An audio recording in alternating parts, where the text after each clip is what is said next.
Perkenalkan, saya dari kelompok satu akan mempresentasikan hasil diskusi kami yang berjudul Problem Civic Competence. Sebelumnya, saya akan memperkenalkan anggota kelompok saya yang terdiri dari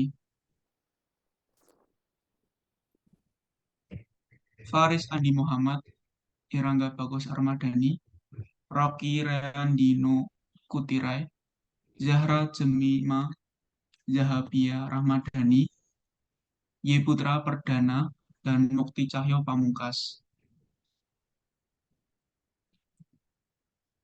Problem civic competence yang terjadi di Indonesia. Civic competence.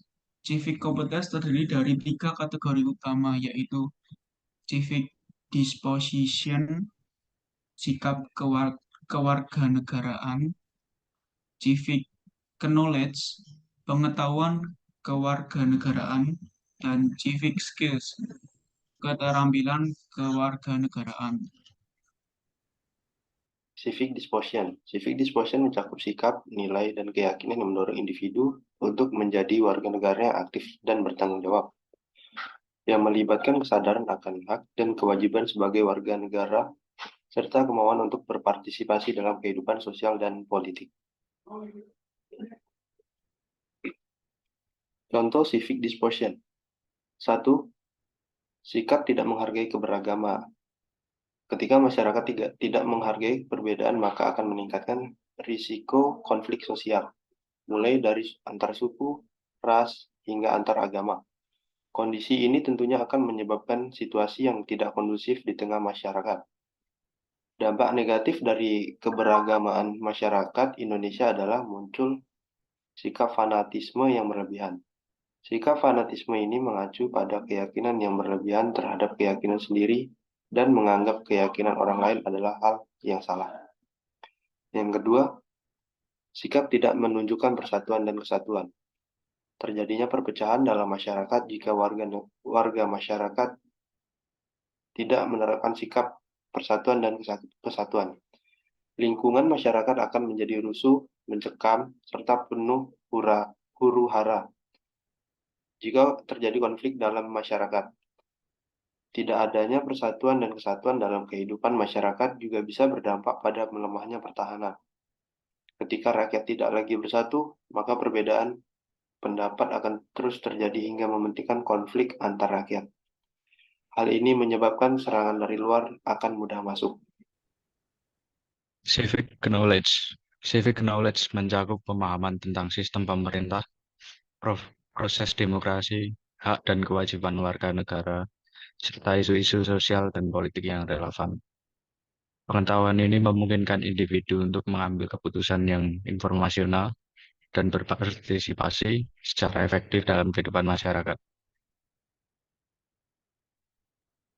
Contoh civic knowledge. 1. Kurangnya kesadaran akan pentingnya menghormati perbedaan. Masyarakat Indonesia terdiri dari berbagai suku, agama, dan budaya yang berbeda. Namun masih banyak masyarakat yang kurang memiliki pemahaman tentang pentingnya menghormati perbedaan ini.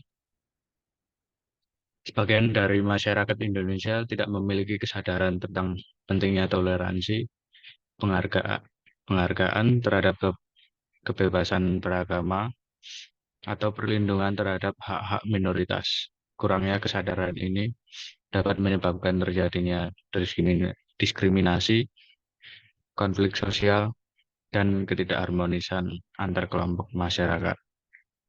2. Ketidakpedulian terhadap hak dan kewajiban warga negara. Banyak masyarakat Indonesia yang tidak memiliki pemahaman yang cukup tentang hak-hak dan kewajiban mereka sebagai warga negara.